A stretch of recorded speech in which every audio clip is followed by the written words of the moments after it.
Hey, everybody, welcome back to the A Show. I am your host, April Hunter, and today I have a guest co host, Nik Havert. Hi, Welcome, everybody. welcome. We don't have music because we're kind of reconfiguring everything, and we're under construction as we are currently saying. So, did you miss us? Did you miss us? Are we populating everybody? Are we populating people in tonight? So I forgot to retweet. I should have done that. So we probably all forgot. We're off our game right now. Hey, Eva, Does, I see you there. Hello, hello. Oh, yes, I didn't feel like doing my hair, so I borrowed hair. So anyway, Nik is gracing us with his presence once again. And while we populate, we will tell you stories. So Mhm. Nik was down here, was it last weekend? Yeah, I know. It's all right. Right? Like a world has disappeared since that. Like it's changed so Yes, much. And yes, yeah. Because time isn't linear. Yeah, time's not it linear. So really yeah, isn't these days. So no. yeah, Nik was down here just a week ago. And hey Chuck, welcome, welcome. And yeah, we had a lot of interesting conversations and we were supposed to have this show on Tuesday night, but Colin wasn't feeling super well and we held off and he agreed to come back on tonight. So here we are, and hopefully we can have that conversation that we were talking about having.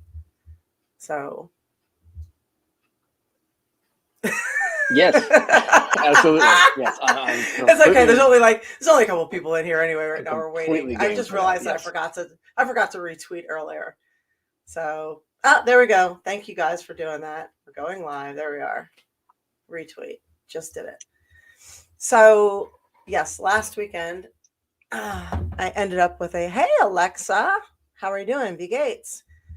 I ended up with a puppy. I had house Yeah. guests, a house full of people, a puppy, a broken air conditioning unit, and a broken dryer all at the same hmm time. How I didn't lose my shit. I'm so It, proud of it myself. was impressive. Yes. I did not lose my shit. Yeah. So I don't The know. I don't know how that happens. the closest I think I saw you come to that was when I started your coffee for you one morning and did not know that there was a set pattern. And the look you gave me was like, I was You're for a, right. for a brief moment I thought, okay, she's possibly gonna like chest chop me right any second now and knock me across this kitchen because I've interrupted the pattern. You're right. Or You're really, right. You're I right. started I started it too soon. Really, is what I did. I didn't really interrupt. I just started it earlier than normal. You will not touch the coffee. That was the I story. came out of my bedroom and I was like, why? Yeah. Why do I smell coffee when I have a house Uh-huh. full of tea drinkers? What the fuck is going on Uh, here? So yeah. I came out and they're standing around the coffee pot. I have a perk pot, and I make exactly enough for. I do it the night before. I make exactly enough that I'm going to use. So I measure out the cup, and I'm eating this stuff. And hello, Fred. Hi, Winona. And yeah, I make exactly Yeah. enough, and they're standing around waiting for it to perk. I'm like, what are you doing? He's like, Mom wanted coffee. Yeah, I'm oh like, my God. not my I make coffee. I make enough for one person. I'm like, oh, I could make Right? you another. And I'm like, then like I you will make make you a cappuccino. Don't touch my yeah, coffee. yes, and she loved it. By the way, she thought it Did was she? great. Yeah, oh Yeah. yeah, and she was just and because she had seen your cappuccino maker and didn't know what it was. I'm like, that's an espresso machine or something, and like Yeah. so she was fascinated by it. And then when you actually use it, it's like, wow, that's really cool. Yeah, I got that as a gift one year for my birthday. I had it on my Amazon wish list for years. And finally, like the year I really needed it, I got it. I was like, so it's a treat. And hi, Steve. Welcome, welcome. And I have to say, I also got this as a gift recently. I think it adds to the show very well. Everybody was thinking it. I just Oh said yeah, yeah, yeah. Heck it. yeah. Thank you, Chuck. So cheers. But yes, I managed to not lose my shit with a house full of people, a broken air conditioning unit. Yeah. I had to do a total replacement, a broken dryer, a child, a hmm puppy. Yep. What else happened? Your back was a little goofy. Oh yeah, I You're, messed up my back. yeah, Yeah, you're doing a lot of yoga to help stretch that out. Yeah. yeah. It's because the it's because I had to pick up packs. I had to deadlift him while he was down because he couldn't hmm make the walk back. Oh, Yeah. and your water softener ran out of salt. Yes. Yes. Yeah. It Yes. was one of those. It was one of those. Yeah. Anything that can happen did happen kind of weekends. And Yep. wow, proud of myself. Thanks. Yeah. No, So you guys you, were really a lot of help too. So yes, I ended up with a puppy, and yeah, that's a whole story right there. oh, for sure. Somebody rehomed their corgi to me, and they drove it down from Augusta, Georgia, and now I have a puppy that I didn't want and I don't need and I can't afford. Just when I was getting used to not having responsibility, and the foster dog's not really responsibility because I can give him to a foster when I go Sure. away. But yes, and no, I'm not permanently blonde. I just didn't feel like doing my hair, so I just stuck this on. So I got lazy. So Nick is a detective, and which I always forget because I met him at Comic Cons, and he's been on before, and he writes comics.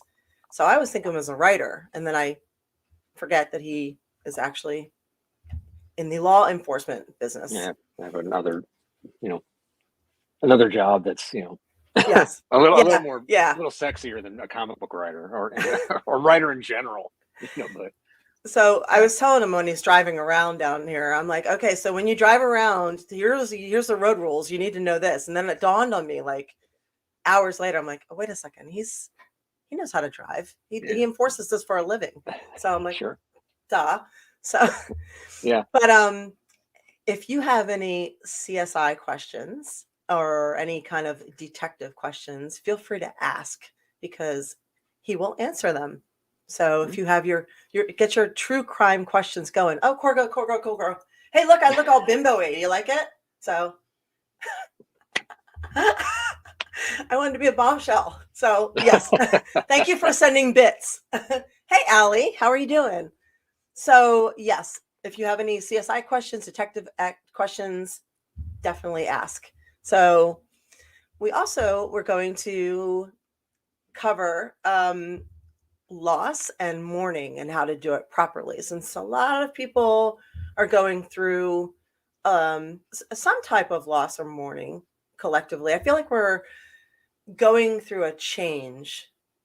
Like everyone is going through a change right now, and some people are kind of going with it, and other people's are digging their heels in and resisting. It's making it really, really difficult on, I feel like, on them and everybody around them. Mm.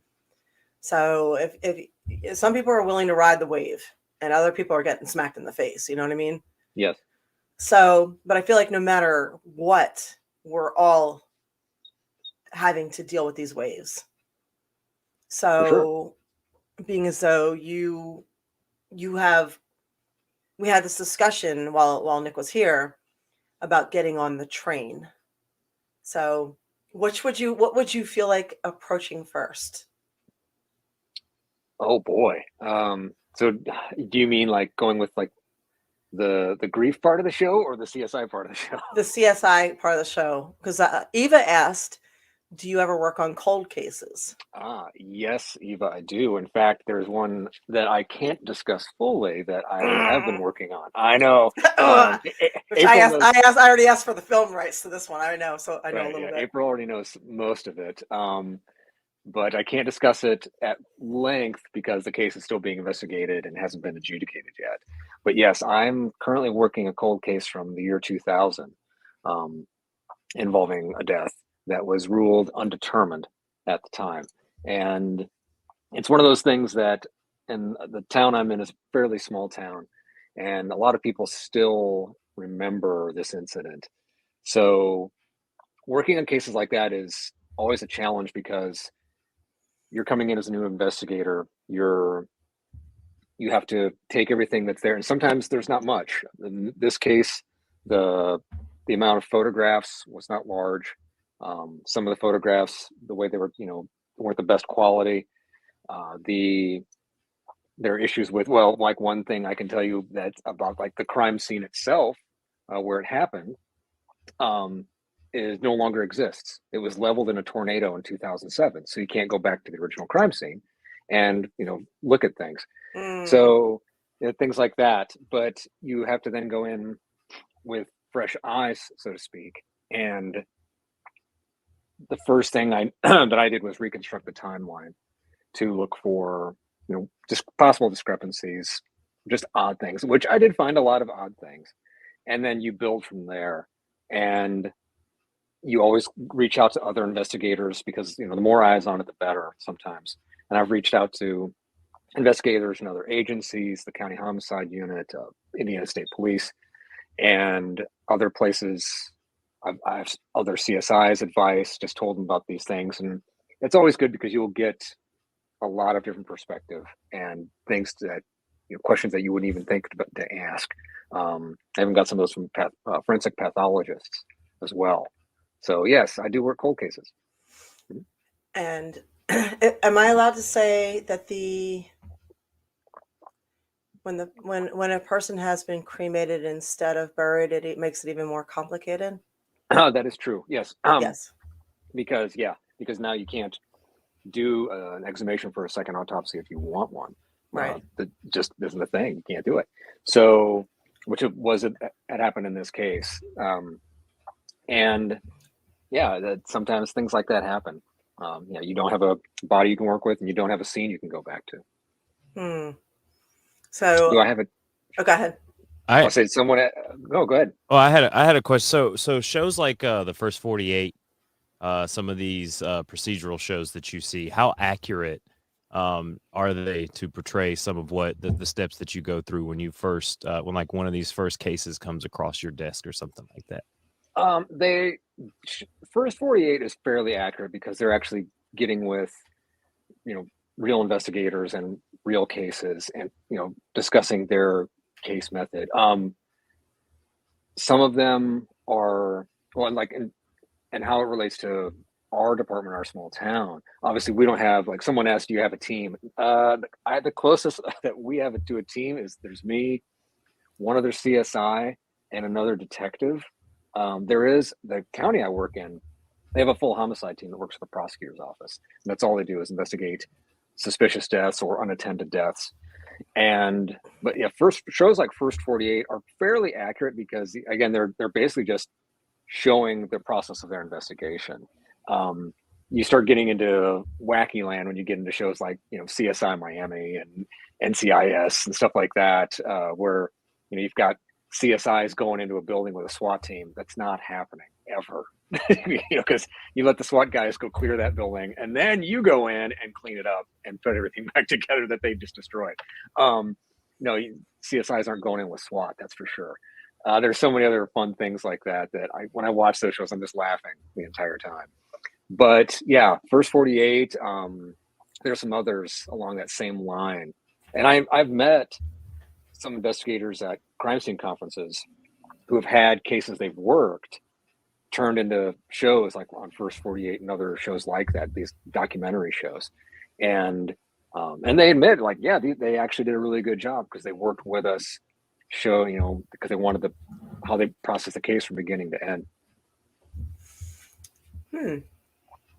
Okay. That's really interesting. Yeah, that's kind of cool to see that they would talk to I know, like, Law and Order, they kind of rip from the headlines with some of their stories that they write and things like that. But it's kind of interesting to see that, like, First 48, they really are, like, kind of have like a liaison on set probably, or they cooperate with something like that. Yeah. Yeah. Oh yeah. That's huge. If you can have someone like that, like, there are a lot of times I'll watch shows and think, like, I need to get a hold of these producers and just offer to be their technical advisor, because it's like, it's so, a lot of times it's stuff that's so simple that they overlook or don't even think about, like how, like, one of the biggest ones is too many people in a crime scene.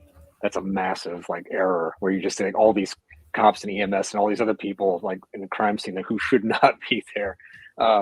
People eating, drinking, smoking in crime scenes, that drives me crazy.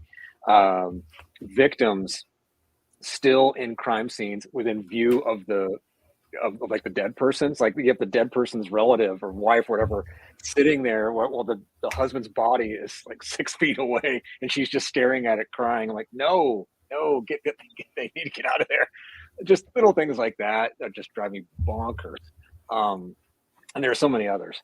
But yeah, the easiest one to spot is way too many people in a crime scene, because most officers and EMS and all that, like, they know, like, especially if you've got a good group like I do, like, they know, like, dude, don't go in there, because if you go in, there's a chance you're going to get subpoenaed and you're going to have to stand in court because you were there, you were in the scene, you potentially left DNA at the scene or shoe tread or your fingerprints or whatever. And you were there, you saw it. So you're probably going to get subpoenaed because now you were an eyewitness because you walked in, you saw where the body was, you saw the broken glass, whatever it is. You're going to have to at least be in court because you might have to testify. And so most officers are like, I ain't going in there because I don't want to go to court. I don't want to sit on the stand. Way less paperwork. It's more paperwork. And I always tell the officers, like, you can just look at my photos later. I'm going to take a ton of photos. You want to see all the gory stuff? You can see it. Here, look at my photographs. Most people don't want to go into a scene. Wow. Yeah. Well, you said something about a consult, and I remember when we went through university, I went for film writing, and they said, please spend the money and get, speak to people who know what they're talking about, or do the research, because try and make it as realistic as possible. And one of the things that I really appreciated about Glow on Netflix is they use Chavo Guerrero as their consult. Oh, wow. I did not know that. That's cool. Because I was watching it, and while you may or may not like the show, the things that are true to the wrestling business stood out if you are in the wrestling business. And I was like, that's accurate. That's accurate. Nice. Oh, wow. That's really accurate. It's this shithole motel. You know what I mean? Like they kept it real. I was like, somebody close to the business must have been on the show. And then I actually looked it up. I was sitting there on Wiki. I'm like, this wasn't done by some Hollywood executive. Like, this was somebody in the business. And I was like, oh, Chavo. Okay. Yeah. No wonder. Nice. So yeah, I would think for all those CSI shows, they would have to have, a slew of detectives to speak with on what are we doing right? What are we not doing right? Oh yeah. Some of them do. It just, I think sometimes they alter that for dramatic effect. Like, well, we have to have at least these 4 characters in the scene because they're all going to be talking when they, you wouldn't have all of them in the scene. And there's also other stuff like, never enough photographs, or, here's another big one. People moving stuff before they photograph it. That drives me crazy. like, oh, here's a syringe left by the victim. They pick it up, look at it, put it back down, take a photo. It's Hollywood. Sorry. You're a writer. You know this is how it works. Exactly. It's the hero's journey. We must pick it up. Yep. Exactly. You have a couple other questions here. And by the way, hey Speedway, hey Wolf, hey Doug, hey everyone. Thank you for coming in a little bit late. We appreciate it. Winona says, have you worked any well-known or famous cases? And Fred asked, how fast has technology changed? What are the new technologies you work with? Or do you prefer old-fashioned detective work? So. Oh boy. Famous cases. Well, all right. The closest one I can think to a famous case, and I can't remember if I talked about this last time I was here, was the infamous Victoria's Secret case. No. Have I not told you about this, Wait. April? I can't believe I'm all right. So I really appreciated your the drug one with the legal marijuana places. Like that story to me was fascinating. Like how difficult it is to have a dispensary. Yeah. So this is But I want to hear the Victoria's Secret one. Go ahead. Well, the marijuana one is like a little shorter, so I'll start with that. Okay. So what April's talking about is this did not happen in my jurisdiction or the town I work in, but some of our officers are on a SWAT team that was involved in the follow-up to this, and that was a marijuana dispensary in Michigan was burglarized, and the suspects went in, stole the product, and stole the cash, because a lot of these places will have a lot of cash on hand, because since marijuana is still illegal federally, they cannot use credit cards a lot of times to make the transaction, so everything is a cash transaction. So on the weekends, a lot of these places will have a lot of money on hand. So these 2 guys went in, stole the product, stole the money, went to bring it back to Indiana, where marijuana is still legal in all forms, and still illegal, right? Yeah, still illegal. Okay. Yeah. So the plan, of course, is you bring the marijuana back, sell it in Indiana, and you're going to make even more money on top of the money you've already stolen. Well, that led to a pursuit, and the passenger bailed out, and he gave up the driver, what have you.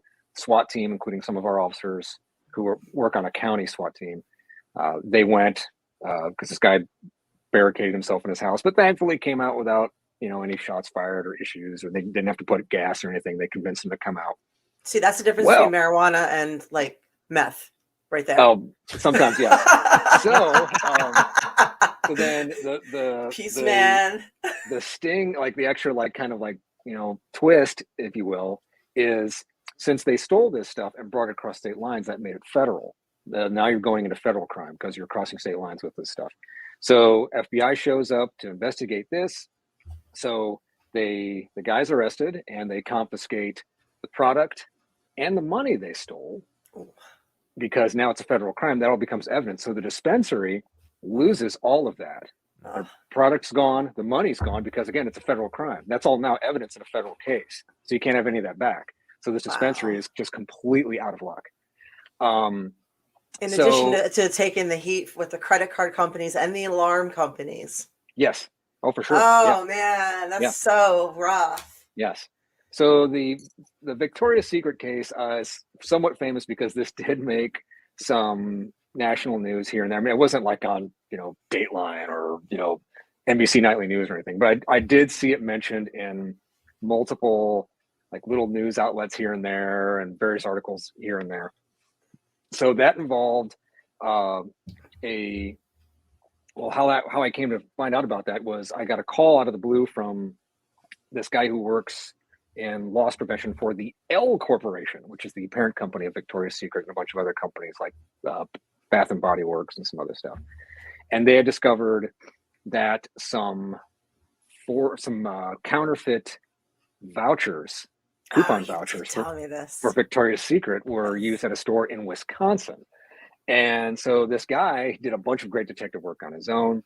He pulled the transactions. He pulled video of the transactions because the suspect used their Victoria's Angels gift card during the transactions, plus credit cards, matched the video footage up with Facebook images, found out, yep, that's the same lady, and that she lived here in this town. And he called and said, look, she's doing this, and she's getting hundreds of dollars worth of product for pennies on the dollar, sometimes nothing. And he had tracked down of the transactions he had found by the time he called me. It was well over, I think, $11,000 worth of product that she had gained using these fake coupons. Oh wow! So she had 15 bras, huh? Oh yeah. So yes, exactly. And so when he called me, he said, "Look, I don't know if she is manufacturing these things or if she's buying them thinking they're legitimate." So what we did is we went down to her house, and luckily her trash can was outside. And I looked in her trash can, and right there was a Victoria's Secret bag. And so that led to a search warrant and some other stuff. We found some other stuff that led to a search warrant. And a very long story short, we served this warrant on the house. And by the time, and I called this guy from L Corporation and said, I want you here because after we serve this warrant, we're going to be looking for product and we might walk by stuff that we don't know belongs to the company. So once we clear the house, we want you to come through. So got in, and the lady said everything's in the basement. And there were two of our officers who went down to the basement to clear the house, and they came upstairs just looking shocked. And they said, dude, it's like a store down there. So we went down, and sure enough, she had an entire store, if you will, down in her basement. Because what she would do, she and her daughter, they would circle around to various Victoria's Secret places in the Midwest, buy the product for, again, nothing if not pennies on the dollar, come back and then resell it on a Facebook sales group and then make the money. And then they'd ship it out. So they had stuff ready to ship. They had other stuff that they were going to ship. Everything was everything from clothes to soap and what have you. And they, I think in the year that they did this, because they were about a year and a half into it. And I think, if I remember right, she told us she cleared about 45 grand doing this. And of course, none of that's reported on taxes.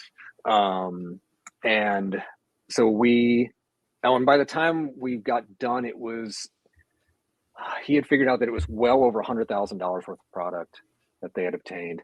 And we actually took a large amount of it out of the house and got it restocked into a store up in the South Bend, Mishawaka area where I'm from. But that's probably the most famous case I've worked, just because everybody jumped on like, oh, Victoria's Secret thieves. Then they just love that. Can I offer an alternative perspective? Sure, of course. I could possibly say cheers to the entrepreneurial spirit to Sure. two ladies who were taking advantage of the system and the fact that, that probably the clothing was made in a sweatshop where the people were paid pennies on the dollar. Then they mark it up to some ridiculous cost for a freaking bra. And then they were just giving them back a little taste of their own. So Yeah, that is one way to look at it. Yes. As long as you're not ripping off mom and pop shops, hey. True. I'm just saying. Somebody asked about technology. Yes. How is it changing? Do you like the old school detective? It has changed quite a bit. It changes all the time. That's one of the cool things about CSI work, is that the field is constantly growing and adapting. And there's stuff. Oh, good heavens! There are just using crime scene photography as an example. Now, when I first started, you had some departments were still using Polaroids. Some departments were still using 35 millimeter film. I came in right when digital photography was really starting to become the hot thing, and still is the majority crime scene photography. But now there are, 360 cameras you put on a tripod, and they'll take photographs of the entire scene and then recreate it in 3D.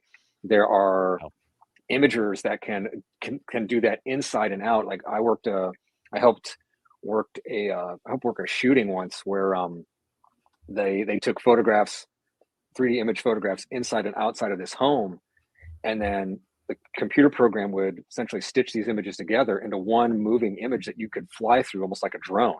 And you could take the camera view from above this house and then drop it through the roof of the house and then go through the entire house and see everything, in like in a 3D perspective. Oh yeah, it was incredible. There's the advances in DNA processing alone are huge. Whereas, there's definitely a DNA backlog, but it's from when I started doing this, it's so much faster to get DNA results back now. I worked with a graduate student at University of Notre Dame. She since has her doctorate, but she did her thesis on she just basically came up with a new way to hasten the processing of sexual assault kits, because there's such a huge backlog in the country. So many of them just sitting there. Thankfully, a lot of departments have really jumped on this. I think in departments small and large, and really up this process. But one of the longest parts of that process of a kit is extracting the DNA samples from all the swabs and everything else. And that normally takes, a couple hours easily. That's always the longest part of the process. She figured out a way to do it in 20 minutes. Really? Which is stunning. She figured out a way to cut that process down, and hopefully that's going to get implemented across the country. There are, again, getting back to photography, different ways of UV light, different light spectrums that you can cast onto a scene to pull out different details in a scene. That's something that's really come to the forefront. Unfortunately, our department can't afford a lot of that equipment, but it's amazing to see. Yeah. But in terms of there's definitely some old school stuff that still works really well. Like classic fingerprinting, the dust lifts from shoe tread, things like that work really well. Or even just, the simple stuff of tracking down. Well, now it's tracking down bank records, cell phone records, things like that. Which at its heart really is just a lot of grunt work. It's a lot of forms you have to fill out and subpoenas you have to write, and then reviewing this stuff once you get it and putting pieces together. I'm working a fraud case right now that involves a lot of that. So yeah, it's still, and it's at the end, you're still doing a lot of legwork with it. Yeah. Sorry, I'm used to my co-host. I'm used to Aaron. Okay. Nick, sorry. Yeah, I'll just call you Aaron. No, Nick said something about hitting a spot with one of the cold cases. And I said to him, I'm like, well, have you tried your amateur detectives? And he's like, what? I'm like, yeah, your amateur internet detectives. Have you tried that yet? I mean, They're out there, right? You guys are out Right. there. The tricky part of that, and actually we kind of ran into something along these lines, where we had our department recently had some people like bring us some information about a guy here in town. And it was one of those things where we're like, okay, we can take that information, but we really can't do much with it yet, because you're if we do, like, we run the risk of the average citizen, so to speak, becoming our agent, and that Mm, that gets into this huge like Mhm. gray area in court, and like that's a huge potential mess. Um, and that's the thing, like, yes, you could reach out to amateur detectives, but then it becomes, well, eventually you're going to have an attorney say, well, who are these people? Where do they live? How do I find them? I need all their contact information because I'm going to need them subpoenaed into court for this case. And mm. so all these amateur detectives potentially are going to get subpoenaed from across the country, maybe like, hey, you have to be in this town, this small Indiana town, for a homicide case because you found this and you're going to get grilled on the stand. So that's another, like, that could happen. Yeah, I guess who's paying for that? Exactly. Well, and that's Yeah. the thing. Yes. So now, like, the prosecutor's office is going to pay for that, or the defense attorney is going to pay for that, Hmm. and then plus they're going to, potentially lose time off work or whatever else. And then if they don't comply with the subpoena, now they're in trouble for that. And yeah, it can be a huge mess.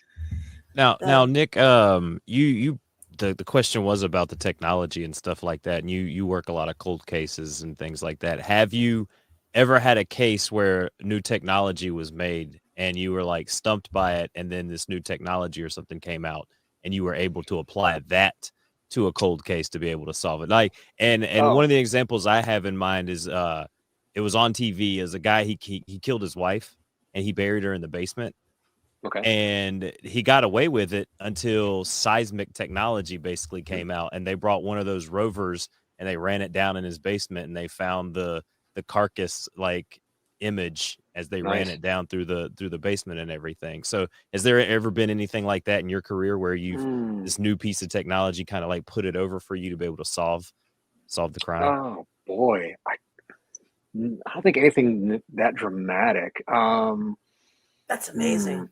Yeah, it is. That's like Boy. a what do you call it?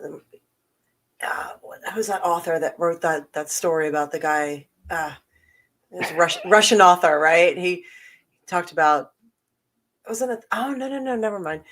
Never mind. Sorry. Okay.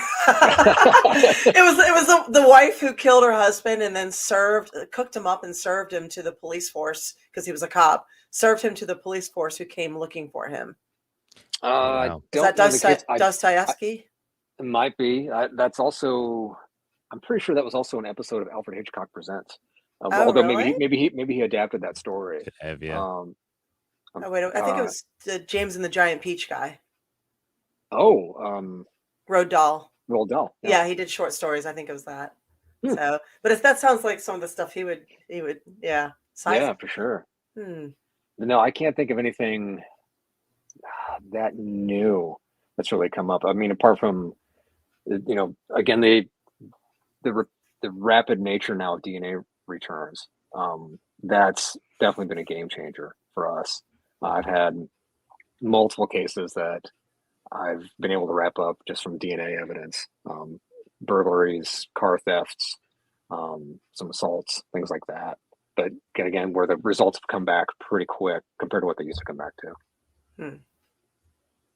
Yeah, I could Hmm. see that. Yeah, it used to be DNA. It'd probably take you weeks to months to Oh get yeah, some of that stuff yeah, back months back for in the sure. day.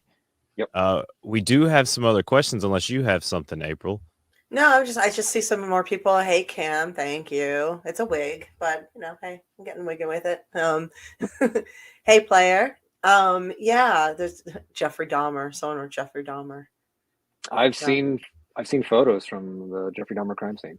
Oh, here's Yep. an interesting one here. Wow, Doug Yeah. G. What kind of Amish crime do you have? Uh, Mostly. Oh my God, he's going to answer. You actually have I'll some. say, and some. I saw. I saw. I was waiting for you to go. Nothing. No, no. Some guy stole a horse and carriage. I saw somebody else asking, like what's the difference, like, crime where you are versus crime in South Bend, Indiana, which is the closest big town to where I live.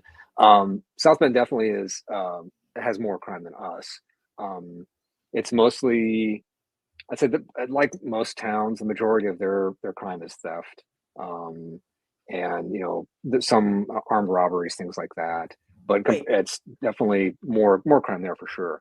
But Okay. in terms of Amish crime, normally most of the time that we're dealing with the Amish community, they're the victims, and it's mostly things like theft, fraud, um, some vehicle accidents sometimes. And a quick sidebar to that: it is not uncommon in a if there are no injuries, if in a like a car versus buggy accident, buggy comes out better because those things are built to last through like hard winters and go down horrible roads. And Really? those things are solidly constructed a lot of times. I've seen cars just mangled and a buggy that just needs a new wheel. I've seen it. Wow. Because yeah. But most of the time, in terms of like crime with the Amish, about the most we really deal with is when the kids go on Rumspringa, because a lot of times the girls, and we don't really deal with the girls too much. It's more the guys, because a lot of the guys, they buy fast cars that they're not used to driving, or big trucks they're not used to driving.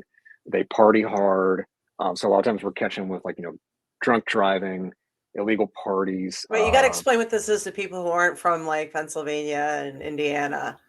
So So this is their free so pass, right? yes, essentially, and for the most part, like so basically, Rumspringa is when they, you know, if you're in the Amish faith, you essentially most of the time it's a year, but it can really last as long as you want, or as long as your family kind of allows, or whatever. But it's a year, and you basically just get a year to sow your wild oats and decide if you want to stay in the faith.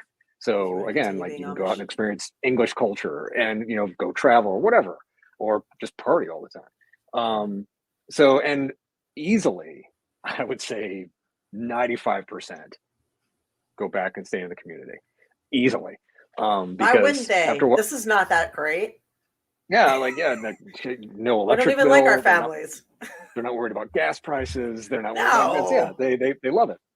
So, but yes, and yeah, someone mentioned like Mennonites. Yes, we have a large Mennonite community here too, which is different. Where they typically have more technology that they're using, and they different interactions with the English community.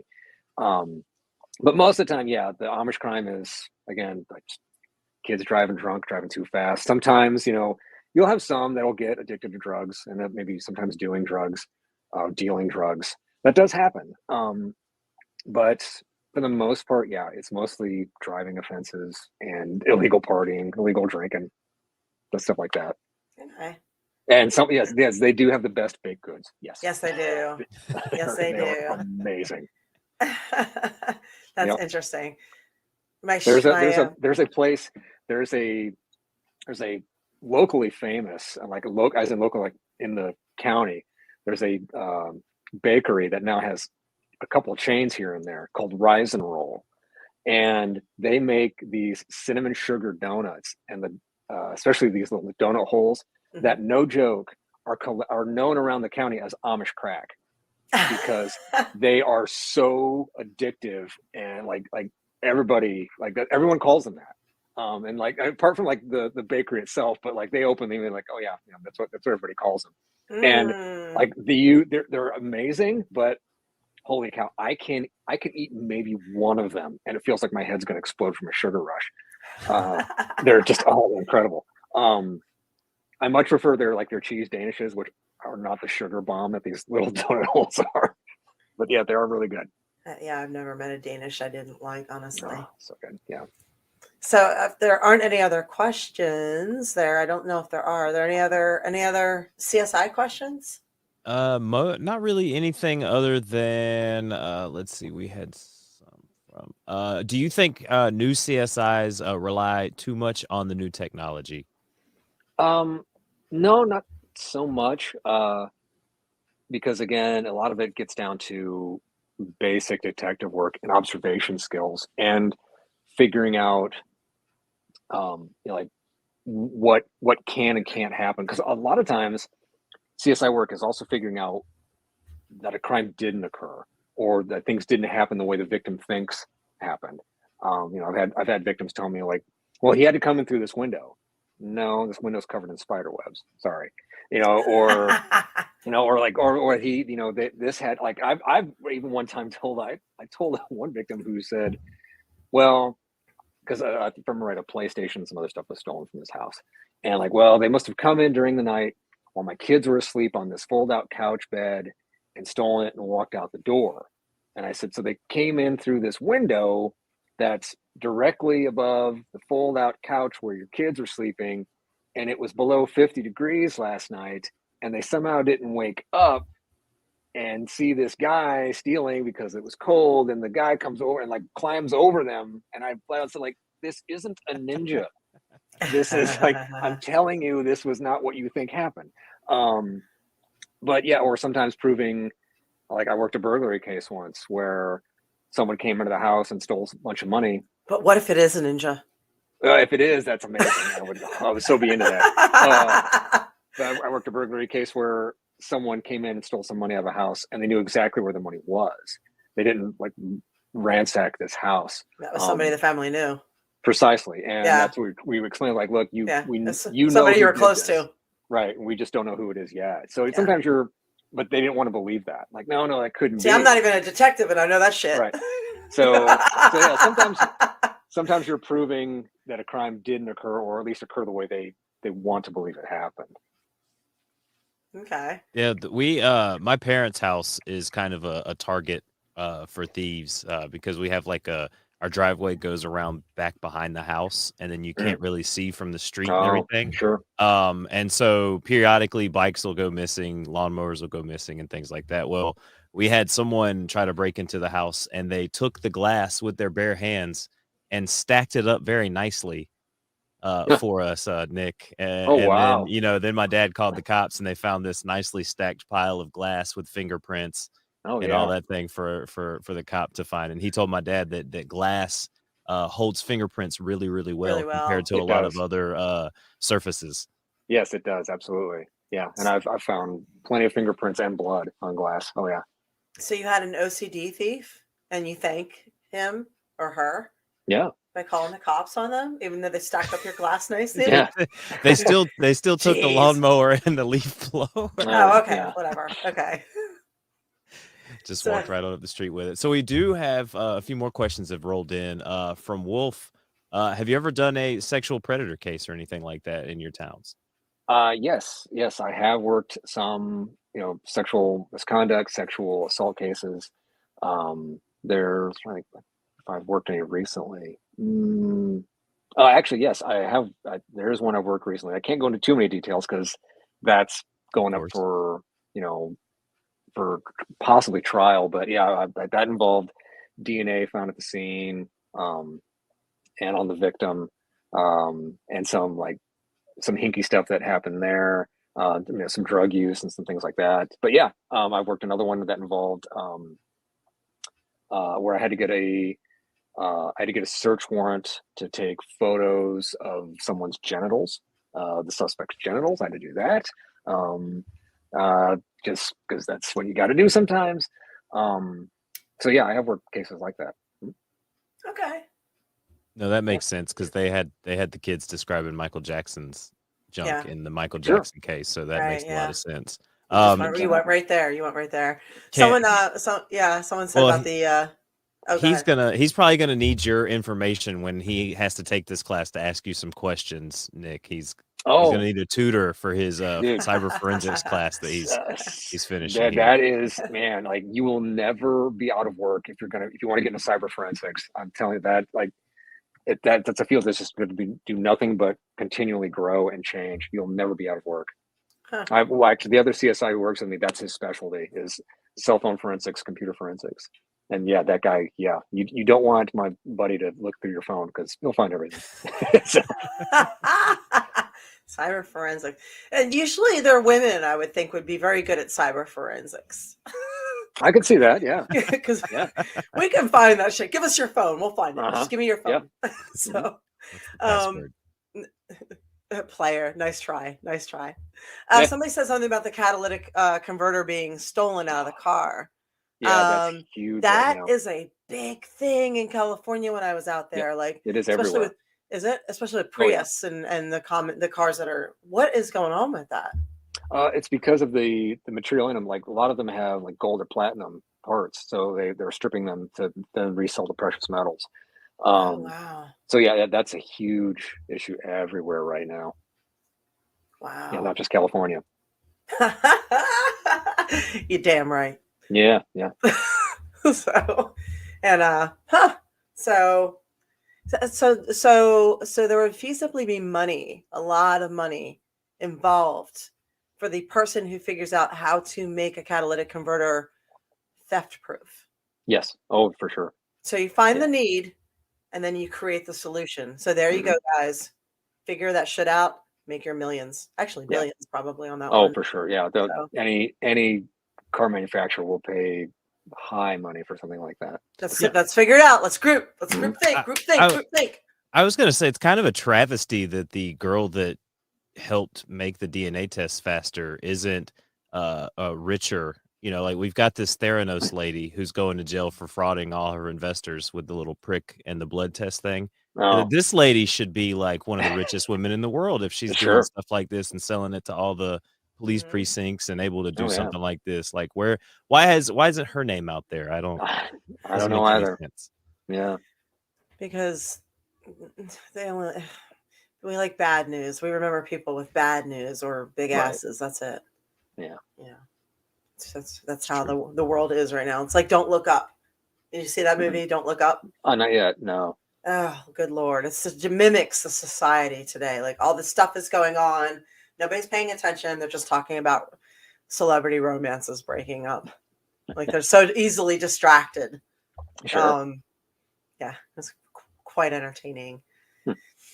So when you were here, we got into some interesting discussions about Alan Watts Mhm. and doing nothing and the wonderfulness of nothingness Mhm. and how to handle um, how to handle loss and mourning, which I Mhm. feel like I said, I feel like a lot of people are dealing with that right now. And by the way, hello everybody in here. Thank you for coming in and thank you for coming back and thank you for being here. I missed you guys too. It was weird last week not having a show. I was like, I'm lost. What do I do? It's Tuesday night. I don't have. I need the schedule. This puts structure in my life. Have that outlet for you. I didn't know what Mhm. day it was for the rest of the week. It kind of fucked me up. I'm like, I don't know where I am right now. So, but thank you for being part of the community there. But yeah, we had these very interesting discussions, Mhm. and um, well, I'll let you kind of. How did we get on this subject? I don't know how much What? you want to go into there. Well, there's so many avenues we could take with this. Yes. It's difficult to choose where to start. Um, I don't know if I, you want to tell. I don't know how much of that story you want to tell, or if you just want to talk in general. well, I know I don't mind talking about it at all. So, like, I'm just trying to like figure out where to start. Okay. I'm trying to figure like how you and I, the conversation started with you and I when I was there. Um, I think you said something about the silence being deafening. oh yeah, okay. So, all right. So, I have no idea how many people are here by now, but so to basically to give all of you like the baseline, so to speak. So, let's see, is it today's the first? So it's a little over. So my wife of 25 years died a little over 4 months ago from a bilateral pulmonary embolism. So it came out of the blue, not unlike a car crash. That's the way I'd kind of described it. Um, Nothing you can do about it. Just it's one of those things that there it is. So in the process of grief and figuring out this new reality, one of the things that I noticed, of course, is the silence and the different sounds of the house and things like that. And there was one day or just overwhelmed me. I was standing in my kitchen just screaming this damn silence in the house. I can't stand it. Just to make some sort of noise. I'm much better with that now, with that silence. I've learned to kind of like embrace it and be present with it. And I noticed that actually while I was having dinner just a couple nights ago, I was sitting at the table eating my, chicken and loaded baked potato and realizing like, oh, I don't have any music going right now. The dog's asleep, the cat's asleep somewhere, and it's just quiet in the house. This is actually kind of nice. So luckily, I've come around to that. So with that, led to this conversation that I had about again grief and moving on, and moving on is really kind of like a weird term with it. Where it's not really moving on; it's just it's more moving forward. Because moving on seems to indicate like, oh, you just put this behind you and you forget about it forever, and you never really do. And grief can be from anything from like again losing a spouse to, a job, a move, a pet, a a possession that was really truly dear to you. It could be like anything, a relationship, a car that you sold that you had like really good memories of that car. And now, but you need a new car, so you sell the old car. You're like, wow, I really miss that car. It could be anything. And definitely there'll be some things that weigh on you more than others. So that got us talking about like this silence and this nothingness, and how that led to this Alan Watts discussion that April and I had about many topics. But one among them is this concept of nothingness and how it frightens a lot of us. Mm-hmm. But as Watts would say, like, well, why should it? Like, what, why should it frighten you? Why does it frighten you? That's something you need to ask yourself. And Watts famously said that, like, people worry about, when we die, like everything about us, our physical bodies, like all of our achievements, everything we own, all of our accomplishments, all that is just going to gone into nothingness. But again, what is that? And how, if you explore, like, what is this nothingness? The nothingness is actually everything.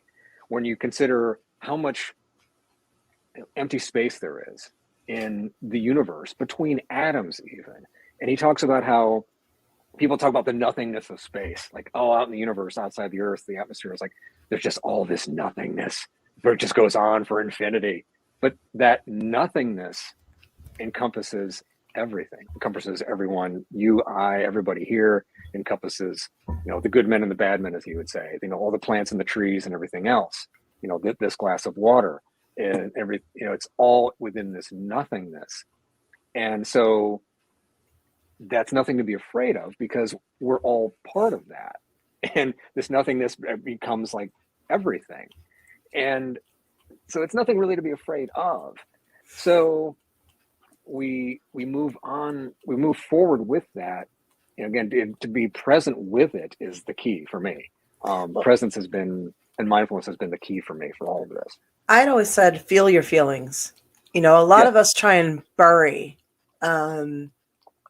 ourselves in work or in, I don't know, liquor or anything really, except for having to feel what it is that we're feeling. Mm-hmm. And I feel like if you feel your feelings, you won't deal with hello, cat. You won't deal with as much crap later, and it won't resurface later as not ideal things. And you pointed out something, and you said you have to get on the train. Yes. Which I had never heard that analogy before. And do you want to describe that? Sure. So this wasn't something I came up with. This is something a friend of mine came up with, and she told me about it. And she and her therapist came up with this concept. And I'm not sure if my friend came up with it more or her therapist did, but my friend told me about it. And my friend was also a friend with my wife, and my friend has been through. She's had a lot of losses in the last really 2 years. She's lost friends, relatives, some to illness, some to suicide, some to, accident, I think. So she's been through a lot.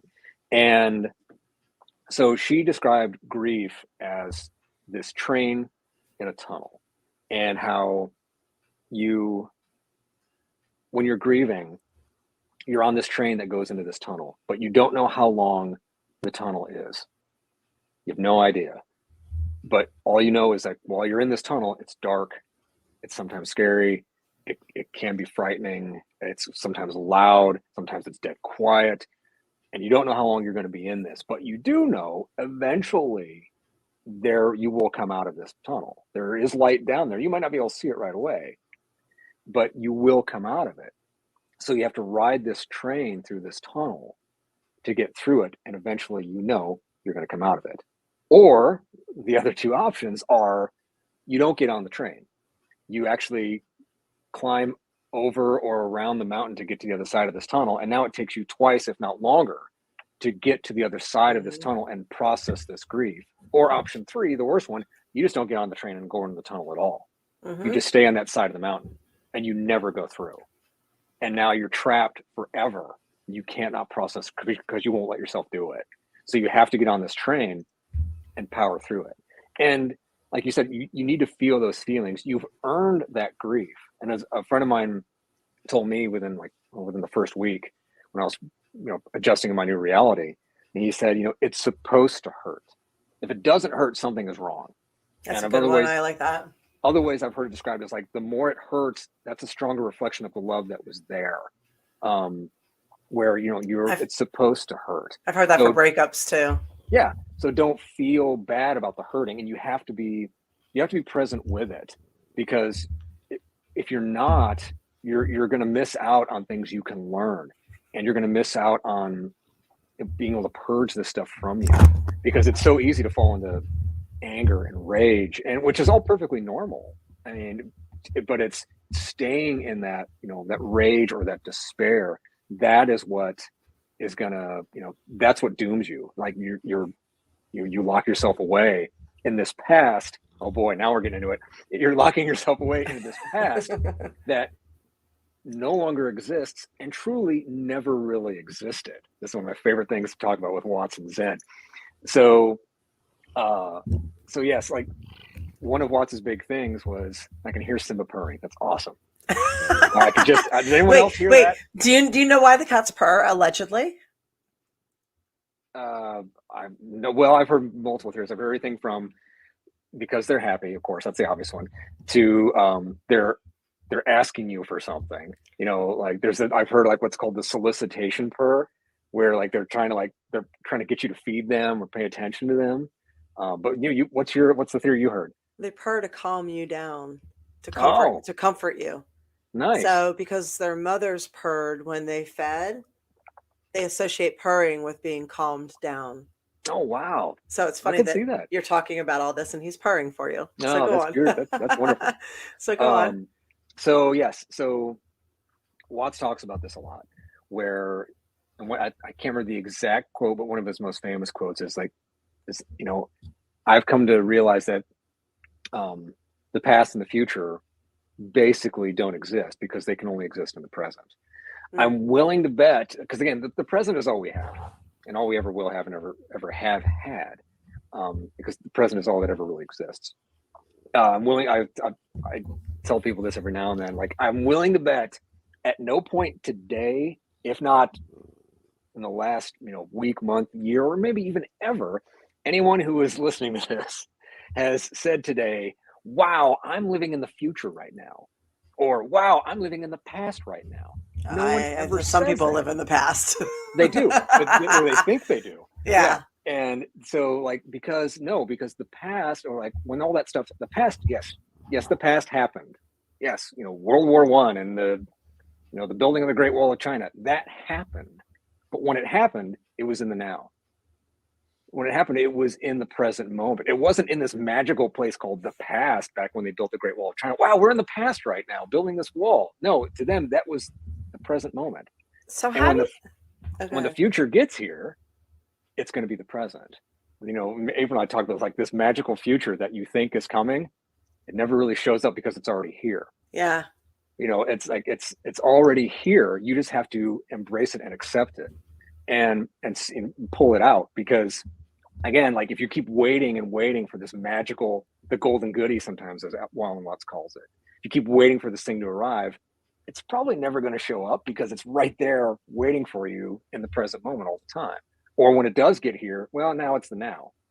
I had this discussion with my brother-in-law recently, and because he's going through some issues, and I was telling him, like, hey man, because he knows he's got to make a change in his life. And I told him, like, you and I've had this conversation 3 times. And again, like this magic future that you keep waiting for, this change is never going to show up because it's already been here for you the entire time. And it's the same with, you have to be present in that grief because it's happening right now in this moment. And if you try to, like other people have already come, if you try to deny it, it's just going to come back on you double, and if not more. So I think that I do improv, and it's all about living in the moment. Sure. Like right there on stage, living in the moment, that type of stuff. So that's really what it seems like you're saying is that a lot of us, we live in the past, we try to live in the future, but a lot of us don't live in the now Mhm. and really take into effect what we have around us. Um like as you were saying this, one of my favorite quotes, and I'm gonna butcher it because I don't know the quote exactly, but Jim Valvano, I live in North Carolina, so I'm down the road from NC State. One of my favorite coaches of all time, kind of thing. He said the one thing that you need to do to have a fulfilled day, there's three things actually. You got to laugh, you got to think, and you got to cry. If you think about that, if you laugh and you think and you cry, you've had a pretty full day emotionally, Sure. right? Good Lord, I had a You've fulfilled day by noon. you've had time to reflect and other things like that, and Yeah. and it goes into a lot of what you're saying is a lot of times when we lose someone, it's and well, not even before you lose them, it's while they might be on their deathbed in the hospital or so. Certainly. You want to keep them on that life support and keep them here when probably the best thing for them, and it's selfish for you to not want to do this, but the best thing for them is to probably just let them go, because they're probably suffering and they're probably go on to something that's better for them. Because why would you want your lasting memory of your mom, your dad, your wife, your best friend, them laying in a hospital bed, Right. suffering where they can't really interact with you? And this comes from personal experience where my grandmother, she had a stroke, and I would always come in there and I look a lot like my grandfather. And they'd be like, "Oh, who does he look like? Who does he look like?" And then there was one day, like, I really saw the pain and the hurt in her eyes Mm. because that's my grandmother and she misses her grandfather. And you could see Sure. that's all she was thinking about was wanting to be with him and that type of thing. And I think a month or two later, she moved on or whatnot and got to go enjoy her time with him. But I think as I said in the quote, if you do those three things, you'll have a really lasting day and fulfill your life, and then you can fulfill other people's lives in that sense. Certainly. And I saw a player said he lost his dad in January to a pulmonary embolism also, and I'm sorry to hear that. I know a lot Me of too. it's I lost my dad to a plane crash. He worked for the BLM, which is the forest fires that happened in California. He was one of the firefighters. He was the lead plane, and he died very suddenly at work when he hit a mountain. And then I lost my mom to lung cancer, and that was dragged out for a long time. But, you met her. And I play this over and over in my head all the time. If I don't know why I do this because I'm a glutton for punishment, but which would be the better way to go? Mm. And I always think the way my dad went was the better way to go because it was just hard and fast. There was no suffering. I remember him as being vibrant, whereas my mom's last memories, like what you said, were on oxygen, and she was struggling, and um, I always think a quick death is a good death, a warrior death, Sure. ideal. But I used to joke around and say all the time, just give me a nice heart attack. Hmm. Give me a proper wrestler death. There you go. But but I know a lot of people have been dealing with these things. It's been a very rough couple of years, and we're all going through so much changes and so much loss. And how do you go on and function during the day to get things done? Sure. When you just want to be a pile of goo, and when you don't feel like eating, you don't do anything. Like, I mean, for me, I know I would eventually like force myself to go out because the hardest part was getting out the front door. Oh, sure. And I knew I'd feel better if I did something or went somewhere, or just got out of the house. I don't know. Uh, for me, it was, and still is, mindfulness practice and presence. When in the first week, when things were hitting really hard, it was all I could do to, of course, get out of bed, try to eat something. But what I started to do was I would vocalize whatever I was doing to help me stay focused and present. And it would sometimes be, I'm getting out of bed. I'm feeding the dog. I'm feeding the cat. And there were times when it was so hard. It was basically me saying, I am turning on this lamp because that is all I can do right now. If I can turn on this lamp, then next thing is like, I'm sitting on the couch. I am crying. Like boom, like to be completely present with whatever was happening at the time. Because that was just one small step. It's, the classic, a path is made by laying one stone at a time. And so that's how I started, and I'm still doing. It's the simple things that you can then build from. And when I started to really focus on presence, and I did a lot of meditation and still do. One thing that really helped me was forcing myself to accept invitations that people sent me. And I started just accepting. I still am, for the most part, accepting pretty much every invitation I get. But that all started with a buddy of mine, good friend. That was week one, in fact, where he called me and said, "Hey, why don't you come on over and we'll watch the Notre Dame football game. You can hang out with me and the family, and we'll grill out, and you don't have to bring anything, you don't have to do anything." And my wife worked at the University of Notre Dame, and I thought, I don't know if I can handle just seeing all the images of campus. I don't know. But eventually I thought, okay, and I'm sure I probably got like a cosmic nudge in the back of the head, like, honey, you should go. And so I was like, all right, called him up, went, and it was great. It was exactly what I needed. I checked my brain at the door, watch the football game, eat some good food, hang out with my friend and watch his goofy kids drive him nuts. It was great. So after that, I started to accept practically every invitation I got. And like you said, it forced me to get out of the house. And that really started to, like, okay, I got to at least stick around and get this done. So that helped quite a bit. And then again, a lot of meditation, prayer, outreach from friends. And then again, for me, it always goes back to presence and simple meals. Yeah, simple meals. Yes, make simple frozen meals. Simple meals. And yeah, a lot of I've had some amazing meditations and visions and things like that since this has happened. Dreams. I've had some incredible things come to me that have really helped me, process what has happened. Reassured me a lot of things of what that she is fine. I would say she's in this place, as I call it, it's this place where light casts no shadow, and she's having a great time there. I actually had another dream about her this morning, and she was basically we were riding around in a limo, and she was like, "I'm having a great time." She's like, "This is a dream." She was telling, because it was so realistic for a moment. I thought, wait, is this reality and not this? Is this the real thing? Where you're still with me here? She's like, "Oh no, this is a dream. I know you wish this were real, but this is a dream. You were lucid dreaming. Yeah, this is a dream, but I'm having a great time. You'll be okay. And go have some fun. You'll be all right." And you and I talked about this. I told you this.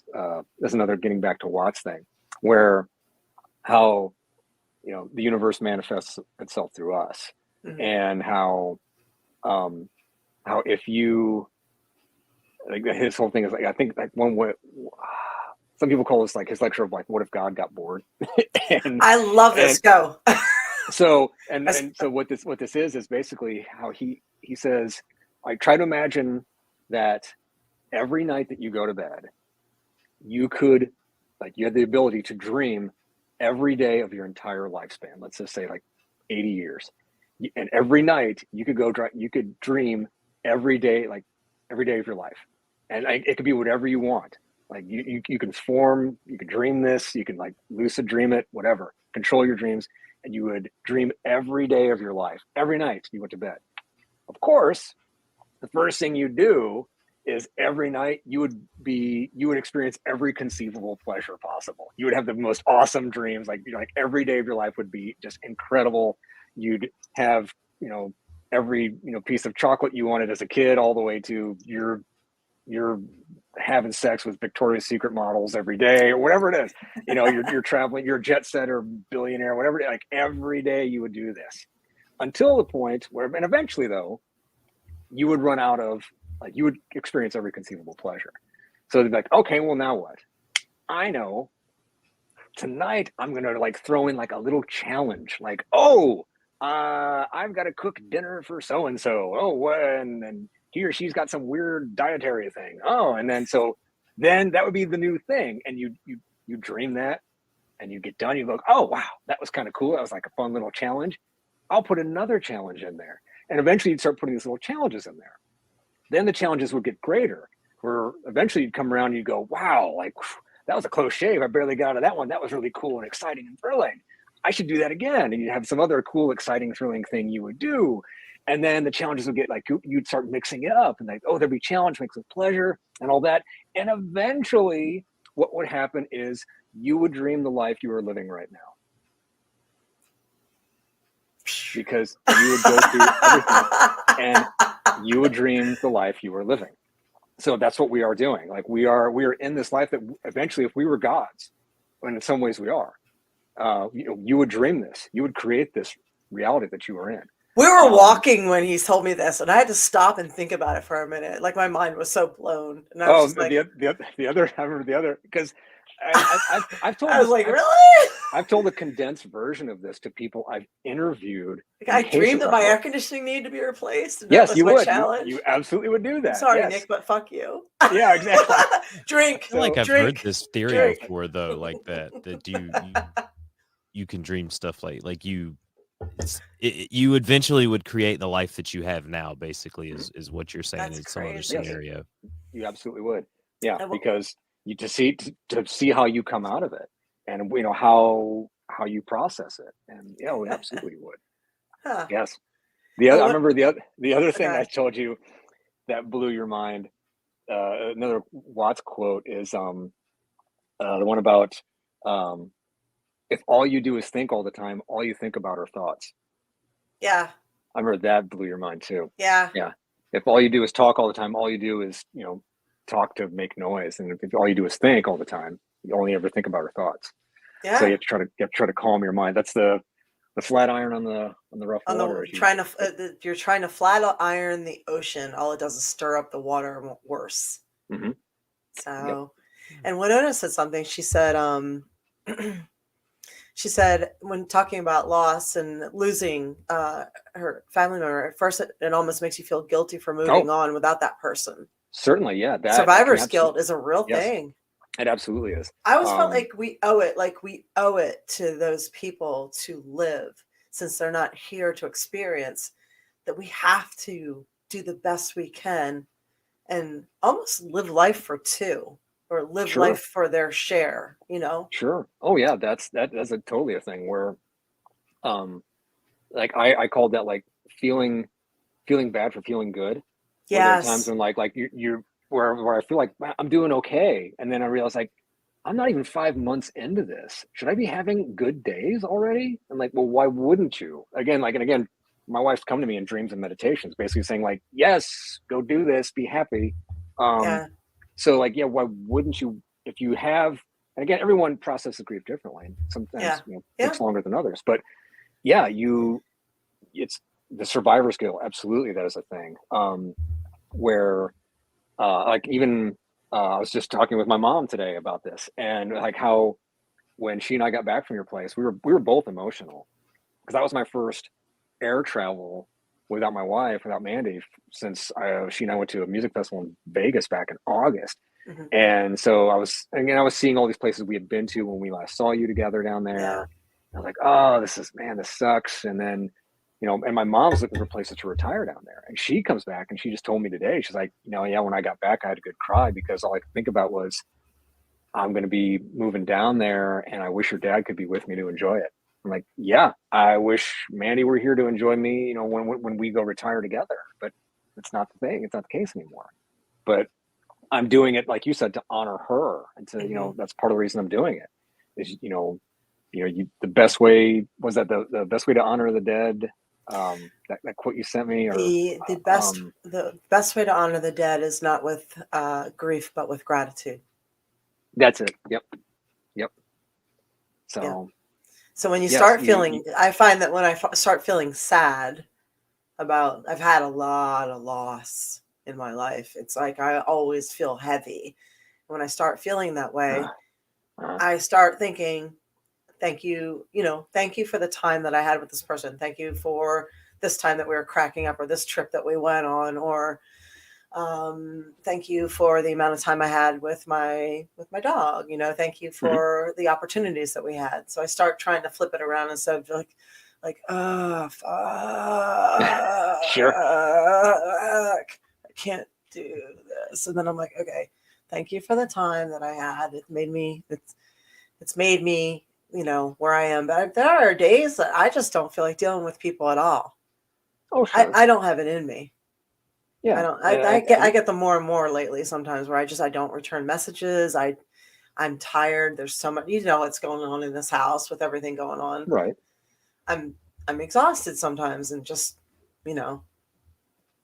it's hard. Well, grief is exhausting. Oh, absolutely. That's one thing.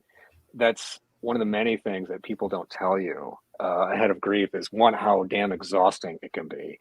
Just all, like, if nothing else, all the paperwork you have to deal with, and the phone calls and all of that.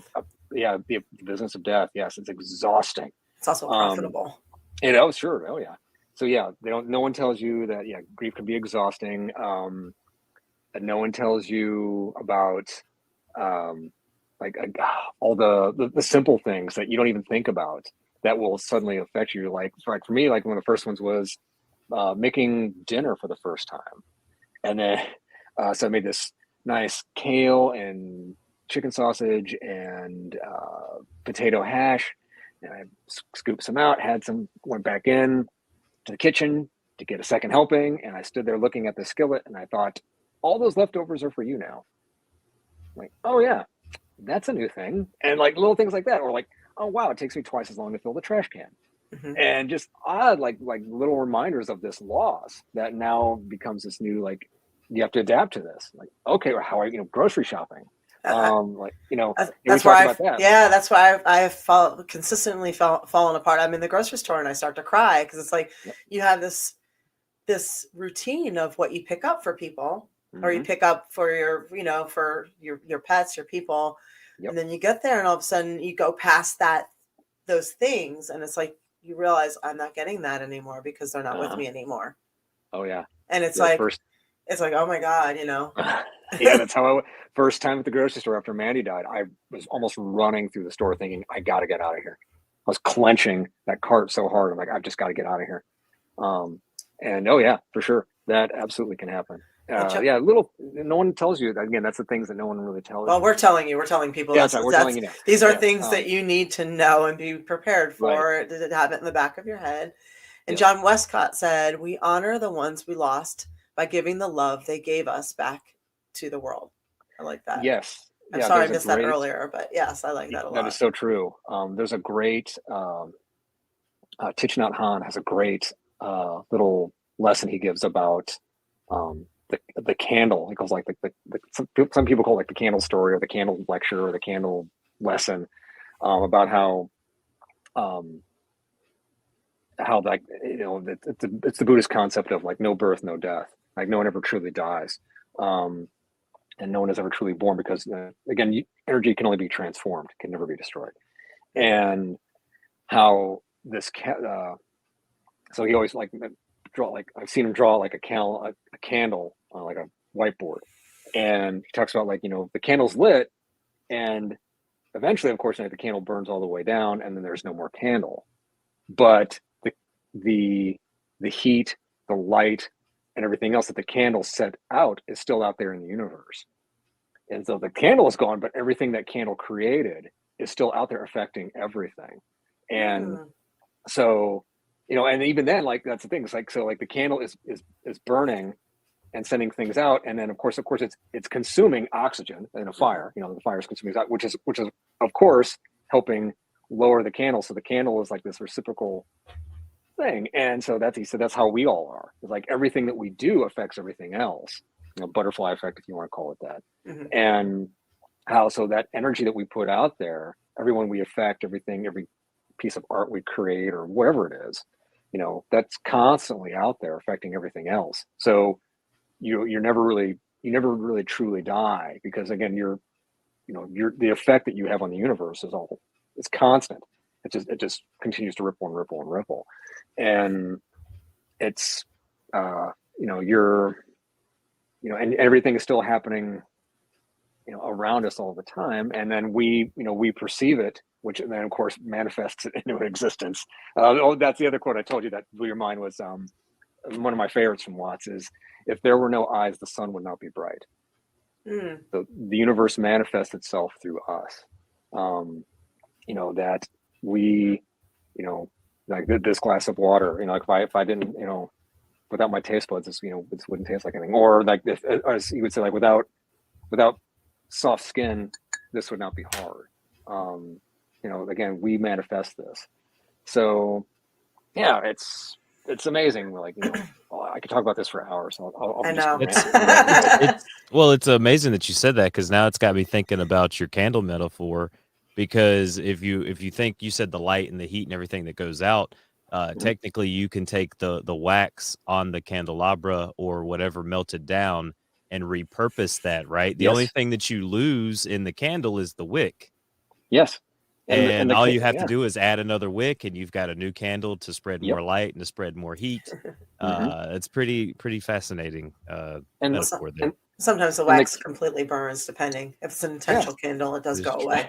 and the candle, the candle just sits and waits. The candle burns, and if you blow it out, it doesn't think like, oh no, like my existence is over. It just sits like, all right, I'll just hang out here, and then someone's going to light it again eventually. And it's eternally patient. It's like the it reminds me of I don't remember the philosopher's name, but he talks about like being like hearts like trees. You ever heard that quote? About how, like, if only our, I think he was an Indian mystic, where he basically said, like, if only our hearts could be like trees.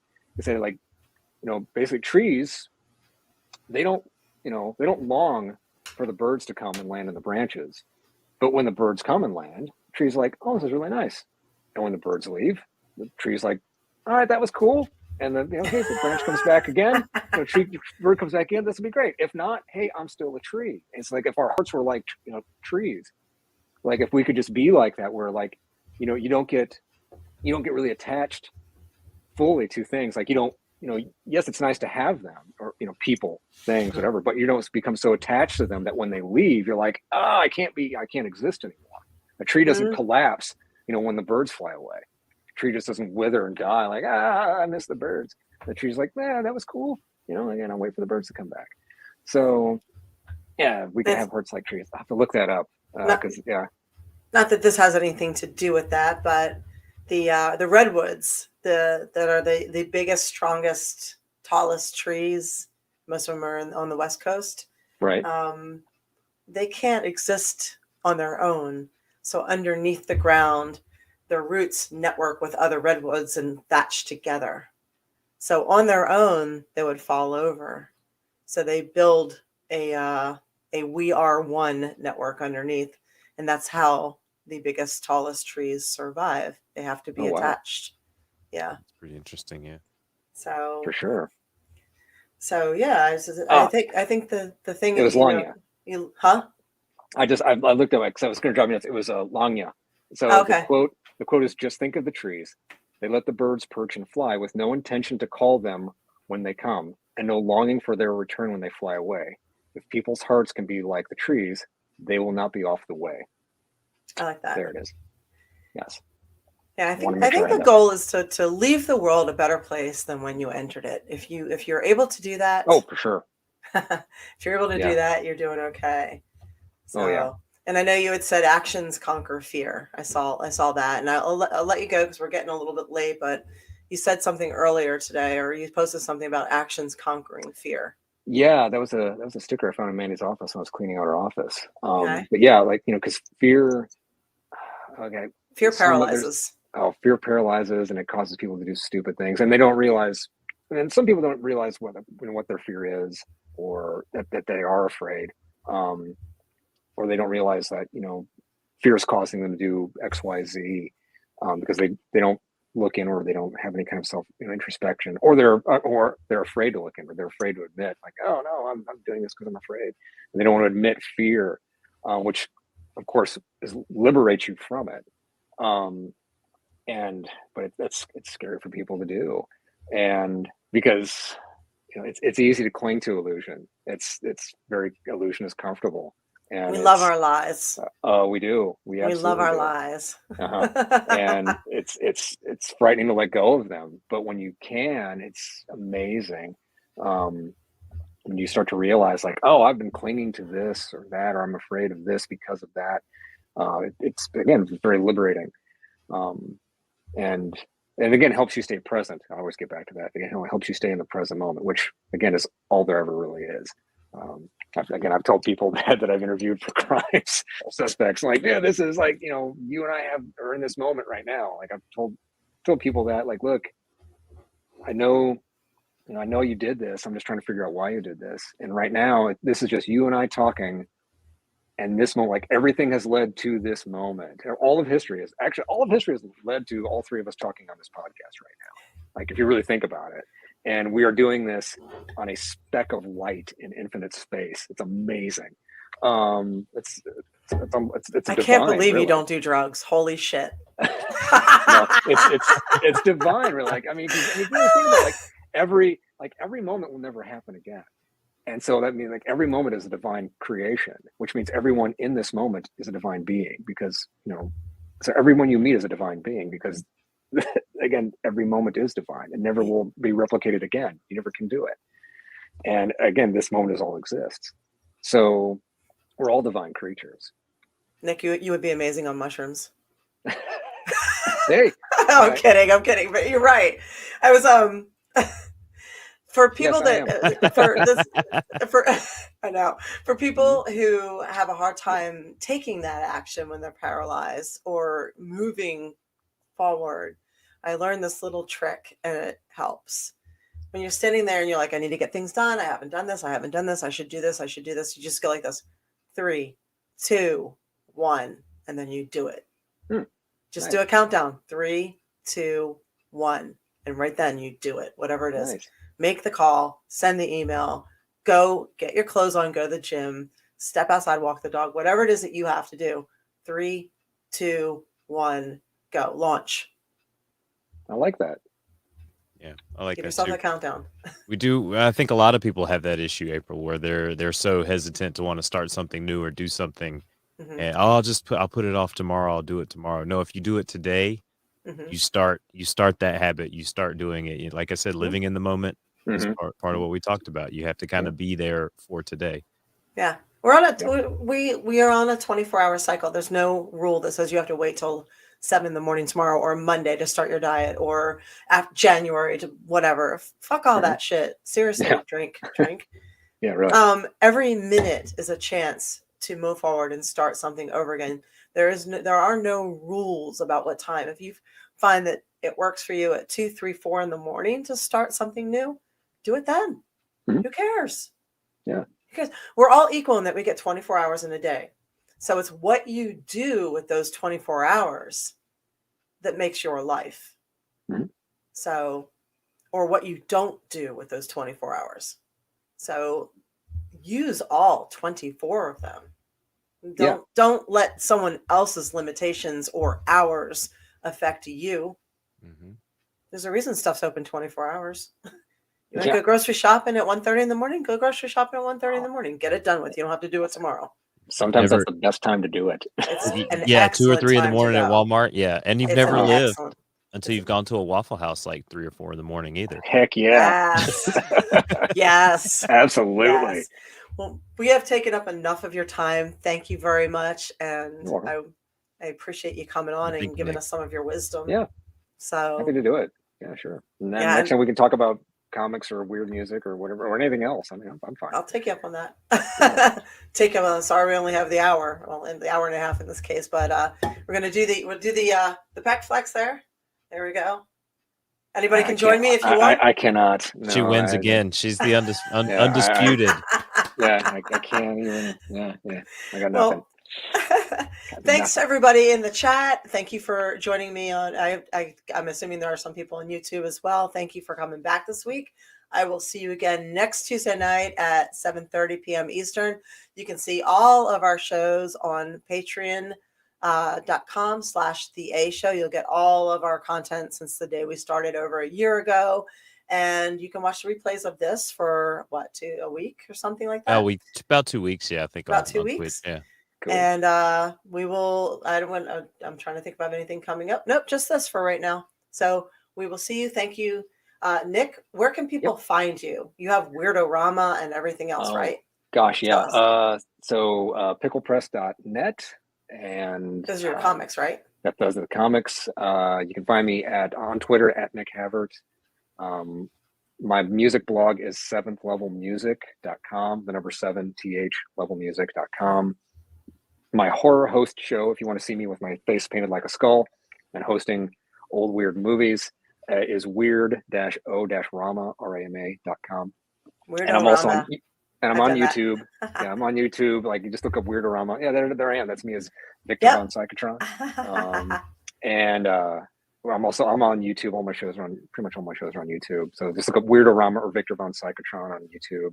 The last thing I posted there was I hosted the trailer for A Shot in the Dark, one of the classic Blake Edwards, Peter Sellers comedies.